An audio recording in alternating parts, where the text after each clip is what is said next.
অন্যায়ের আশ্রয় নিয়ে কেউ কখনো উপরে উঠতে পারে না। যেমন কালো জাদু, কখনো কালো জাদু দ্বারা কারো ক্ষতি করে আপনি কখনোই সুখ পাবেন না। আমার ছোট বোনের যখন বিয়ে হয় তখন ওর শ্বশুরবাড়ির মানুষজন ওর উপর অনেক অত্যাচার করত।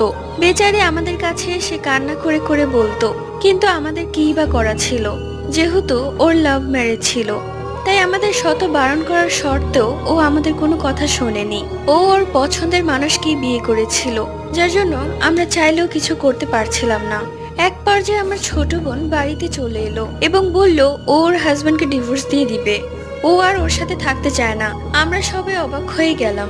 আস্তে আস্তে দেখলাম আমার ছোট বোনের মাঝে কিছু অদ্ভুত লক্ষণ দেখা যাচ্ছে। রাতের বেলা একা একা ছাদে গিয়ে হাঁটা, অদৃশ্য কারোর সাথে কথা বলা। এরপর আমরা জানতে পারি ওর ওপর কালো জাদু করা হয়েছে। ওর ডিভোর্স হয়ে যায়। কিছুদিন বাদেই ওর বড় যা কোনো কারণ ছাড়াই মারা যায়।